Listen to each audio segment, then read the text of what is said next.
ভিডিওটিতে ক্লিক করার জন্য আপনাদেরকে জানাই অসংখ্য ধন্যবাদ। আপনারা দেখছেন আপনাদের প্রিয় ইউটিউব চ্যানেল wow007। তো ফ্রেন্ডস, সবাই কেমন আছেন? নিশ্চয়ই খুব ভালো আছেন। ইতিমধ্যে বড় আপডেট রাজ্য সরকারি কর্মচারীদের, ভিডিওটি সম্পূর্ণ দেখবেন।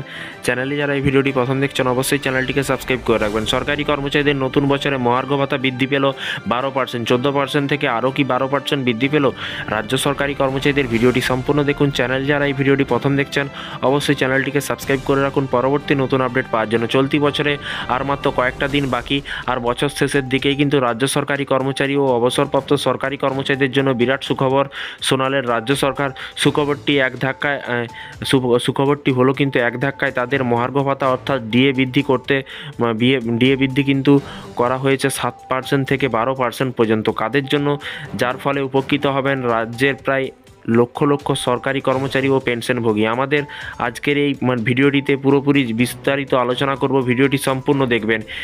এই যে মহার্ঘ ভাতা বৃদ্ধি পেয়েছে রাজ্যের সরকারি কর্মচারীদের, সেটা কিন্তু আমাদের এই পশ্চিমবঙ্গের হয়নি। দেখুন, এখানে কিন্তু ক্লিয়ার করে বলা আছে পশ্চিমবঙ্গ রাজ্য সরকারি কর্মচারীদের হয়নি। এটা কিন্তু ঘটেছে প্রতিবেশী রাজ্য বিহার সরকার। পাশাপাশি আমাদের রাজ্য সেটা কিন্তু বিহার। সেই বিহারের সরকারি কর্মচারীদের কিন্তু পঞ্চম বেতন কমিশনের আন্ডারে কিন্তু এবং ষষ্ঠ কেন্দ্রীয় বেতন স্কেলে কর্মরত অবসরপ্রাপ্ত সমস্ত কর্মচারীদের জন্য কিন্তু আলাদা হারে কিন্তু ডিএ বাড়ানোর ঘোষণা করেছে। এর পাশাপাশি বলা হয়েছে দেখুন, ক্যাবিনেটের বৈঠকে মূল সিদ্ধান্ত বিহারের মুখ্যমন্ত্রী নীতিশ কুমারের নেতৃত্বে কয়েকটি দাঙ্গে তাদের রাজ্যের মন্ত্রিসভার একটি বৈঠকে শুধু ডিএ বৃদ্ধি নয়, আরও বেশ কিছু গুরুত্বপূর্ণ সিদ্ধান্ত গ্রহণ করা হয়েছে, যেগুলি হলো কিন্তু অঙ্গনওয়াড়ি কেন্দ্রের উন্নয়ন। বিহারের রাজ্যের প্রায় 2500টি অঙ্গনওয়াড়ি কেন্দ্র নতুন করে তৈরি করার সিদ্ধান্ত গ্রহণ করা হয়েছে ওই বৈঠকে, যার জন্য মোট কিন্তু 300 কোটি টাকা বরাদ্দ করা হয়েছে রাজ্য সরকারের তরফ থেকে।